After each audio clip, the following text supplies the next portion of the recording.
ولولا فضل اللہ علیک ورحمتہ، اور اگر فضل نہ ہوتا اللہ کا آپ پر اور رحمت اس کی، لہمت طائفۃ منہم، ارادہ کر چکا تھا یہ گروہ ان میں، ان یضلوک، کہ آپ کو راہ راست سے ہٹا دے۔ اے پیغمبر آپ پر خاص فضل ہے، اللہ کا خاص فضل ہے، مدرسوں پر خاص احسان ہے، کتنے خوف و خطر کا ماحول، کیسے پراپیگنڈے اور زہریلی سازشوں کا شہر، لیکن ہزاروں کی تعداد میں شرق اور غرب سے اللہ تعالیٰ نے قرآن پڑھنے والے جمع کیے۔ اگر فضل نہ ہوتا اللہ کا آپ پر اور اس کی رحمت، یاد رکھنا فضل کا یہ ظہور ہوتا ہے کہ آدمی اپنے پروگرام پر جاری رہتا ہے، چل رہا ہے، یہ فضل ہے۔ اور رحمت سہارے کو کہتے ہیں، دل کے ڈھارس کو۔ ترتیب میں تو رحمت مؤخر ہے، فضل مقدم ہے، لیکن بعض جگہ رحمت مقدم ہے، جیسے مسجد میں داخل ہوتے وقت اللہم افتح لی ابواب رحمتک، یہ دیکھو خصوصی ڈھارس مانگ رہا ہے۔ باہر نکلتے وقت اللہم انی اسألک من فضلک، فضل کا اطلاق دنیاوی چیزوں پر ہے اور رحمت کا اطلاق دینی چیزوں پر ہے۔ تو میں کہتا ہوں رحمت قوت قلب ہے اور فضل وہ پروگرام کا جریان ہے، نفاذ ہے۔ اچھی طرح یاد رکھو، تفسیری فائدہ بھولنا نہیں۔ ولولا فضل اللہ علیک ورحمتہ، یہ جو پروگرام آپ کا جاری ساری ہے، کئی لوگوں نے مشورے دیا حالات خراب ہے، شہر کے جو ہے نا ارباب انصرام شہر کو برباد کرنے لگے ہیں، اس سال آرام کر لے، تفسیر نہ پڑھا ہے۔ میں نے کہا میں کیا کروں، میرے دل میں خدا نے مخلوق کا خوف ڈالا ہی نہیں، اور مجھے خواب آیا، مجھے کہا تسلی سے دورہ پڑھاؤ، اللہ آپ کی مدد کرے گا، آپ کے تمام طلباء اور مہمان بخیر و عافیت عزت سے رہیں گے۔ الحمدللہ۔ اللہ 2-4 سال پہلے آئی جی کا فون آیا مجھے کہ یہ گلشن اقبال میں کیا پروگرام ہے؟ میں نے کہا دورہ تفسیر ہے۔ تو بہت لوگ آ رہے ہیں۔ میں نے کہا نہیں، بس وہ جو شوقین ہوتے ہیں وہیں آتے ہیں، کہ یہاں سے تو بہت طالب علم گزر رہے ہیں اور ہم بڑے پریشان ہیں۔ میں نے کہا نہیں، آپ اطمینان رکھیں، یہ بڑے اچھے لوگ ہیں اور اچھا سیکھ کر کے جائیں گے اور بڑا امن قائم کریں گے۔ سننے میں آیا بہت دہشت اور بہت سخت مضامین پڑھاتے ہو۔ میں نے کہا تم کبھی آ کے پڑھ لو، شریک ہو جاؤ، پر مجھے مشورہ دو تو مان لوں گا۔ 15-20 دن بعد فون آیا کہ میں نے 2 دن شرکت کی پورے عملے کے ساتھ، اور آپ کی عظمت کو سلام کرتا ہوں، اللہ آپ کی حفاظت کرے اور ہم بھی آپ کے محافظ ہیں۔ اور واقعی کوئی شک نہیں ہے کہ جو کچھ آپ کہتے ہیں وہ 100% قرآن کا مضمون ہے اور معاشرے میں اس کی سخت ضرورت ہے۔ الحمدللہ۔ ولولا فضل اللہ علیک ورحمتہ، یہ اللہ کا فضل اور رحمت ہے۔ قل بفضل اللہ وبرحمتہ فبذلک فلیفرحوا، سورۃ یونس۔ آپ فرمائے اللہ کے فضل اور رحمت پر ان کو خوش ہونا چاہیے۔ وہاں فضل سے مراد اسلام اور رحمت سے قرآن۔ اگر نہ ہوتا فضل خدا کا آپ پر تو آپ اتنے بڑے قرآن کے بیان کے لیے فارغ ہی نہیں ہو سکتے تھے۔ بڑے باصلاحیت علماء ہیں جو قرآن مجید بڑا اچھا سمجھا سکتے ہیں، لیکن وہ سیر سپاٹے کے عادی ہو گئے۔ ایک بزرگ ہے، وہ کہتے ہیں میں جب یہاں آ جاتا ہوں نا، یہاں گرینی کم ہے تو بس میرے سر میں درد ہو جاتا ہے۔ میں نے کہا خراب عادت ہو گئی، اب اپنے گھر پر خوش نہیں رہتے اور باہر ملکوں میں خوش رہتے۔ ہاں، اگر نہ ہوتا فضل اللہ کا آپ پر اور رحمت اس کی، یقیناً ارادہ کر چکا تھا ایک گروہ ان میں ان یضلوا کا، کہ آپ کو بے راہ کر دیں، آپ کو اپنے پروگرام سے ہٹا دیں۔ وما یضلون، اور یہ نہیں ہٹا سکتے الا انفسهم، مگر اپنے آپ کو۔ وما یضرونک من شیء، اور یہ نہیں بگاڑ سکتے آپ کا کچھ بھی۔ وَأَنزَلَ اللَّهُ عَلَيْكَ الْكِتَابَ وَالْحِكْمَةَ، اور نازل کیا اللہ نے آپ پر قرآن اور سنت، وَعَلَّمَكَ مَا لَمْ تَكُنْ تَعْلَمْ، اور سکھا دیا آپ کو وہ جو آپ نہیں جانتے تھے۔ روزانہ ایسے علوم سنتے ہیں جو اس سے پہلے آپ کو مس بھی نہیں تھا۔ وَكَانَ فَضْلُ اللَّهِ عَلَيْكَ عَظِيمًا، اور ہے فضل اللہ کا بہت بڑا۔ عجیب بات سنو، آیت شروع ہو گئی تو فرمایا وَلَوْلَا فَضْلُ اللَّهِ عَلَيْكَ، آیت ختم ہو گئی تو پھر فرمایا وَكَانَ فَضْلُ اللَّهِ عَلَيْكَ عَظِيمًا، اور میں نے فضل کا معنی کیا تھا دینی پروگرام جاری رکھنا، تو گویا دینی پروگرام برقرار رکھنا اللہ کا بڑا احسان ہے۔ اگرچہ بت ہیں جماعت کے آستینوں میں، مجھے ہے حکم ازاں لا الہ الا اللہ،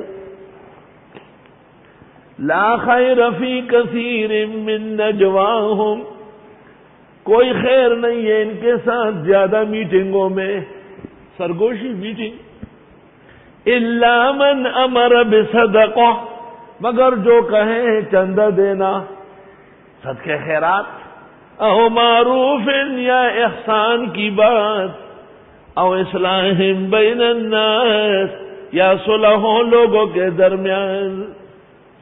وَمَن يَفْعَلْ ذَلِكَ ابْتِغَاءَ مَرْضَاتِ اللَّهِ، جو کوئی ایسا کرے ڈھونڈتے ہوئے اللہ کی رضا، فَسَوْفَ نُؤْتِيهِ أَجْرًا عَظِيمًا، پسند قریب دیں گے اس کو بہت بڑا اجر۔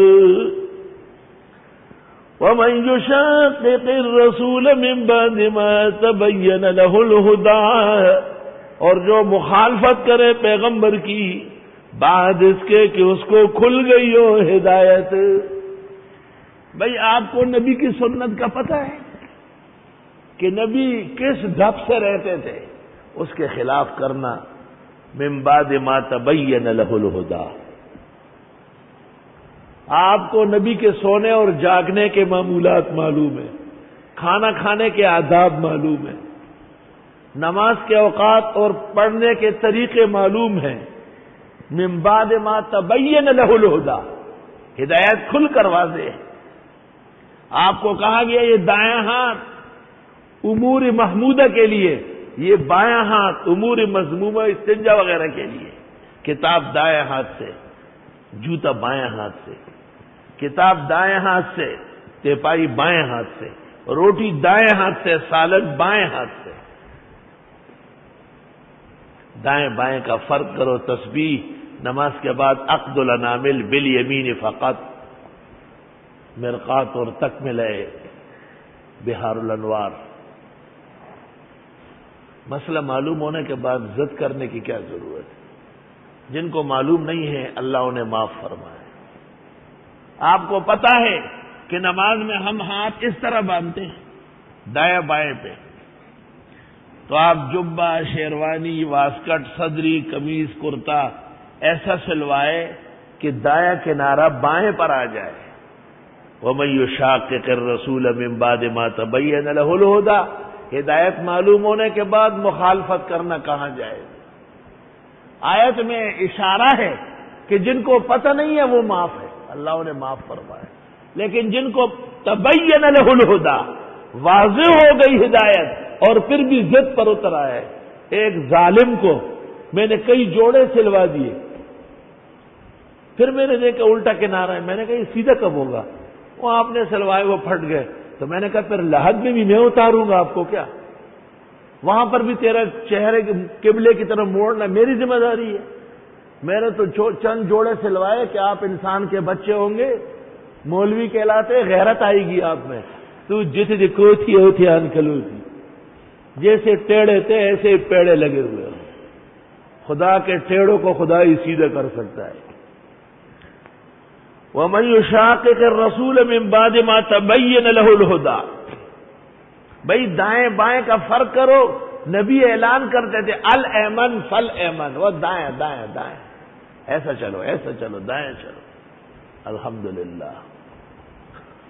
اور بخاری شریف میں ہے، دورے والوں کو یاد ہے، آپ کے دائیں طرف اعرابی بیٹھا تھا اتفاق سے، کم درجے کا مسلمان، اور بائیں طرف ابو بکر صدیق بیٹھے تھے جو افضل حاضر الامہ، اور آپ نے بچا ہوا پانی، ایک روایت میں مسواک، آپ چاہتے تھے کہ ابو بکر کو دے، لیکن ان کا حق نہیں بنتا تھا، حق اعرابی کا بنتا ہے۔ آپ نے اعرابی سے پوچھا کہ حق تیرا ہے کیونکہ تو دائیں طرف ہے، لیکن میں ابو بکر کو دینا چاہتا ہوں، اجازت ہے؟ اس نے کہا لا اسرن احد لنا نفسی، میں کسی کو اپنے اوپر کیوں ترجیح دوں جب حق میرا بنتا ہے؟ فصلہ فی یدی، غصے سے کہا چل تو رہو، لیکن آپ اصول سے نہیں ہٹے، آپ نے دائیں طرفی کا لحاظ فرمایا۔ یہ عالم ہے، دور حدیث کر چکا ہے، تبلیغ میں بھی جا چکا ہے، پیر و مرشد بھی رکھتا ہے، اس کا دایاں بایاں پتہ نہیں چلتا کہ یہ کس طرح سمت اس کی بنی نہیں ابھی تک۔ فرق تو ہے نا، اللہ تعالیٰ نے آدھا جسم کس کام کے لیے اور آدھے کے نیچے کس کام کے لیے پیدا کیا۔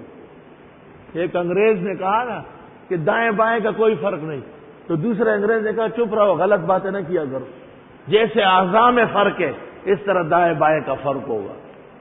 آپ دیکھیں قدرتی طور تکوینی دائیں ہاتھ میں طاقت زیادہ ہے، بائیں ہاتھ میں اس کے مقابلے میں کم طاقت ہے۔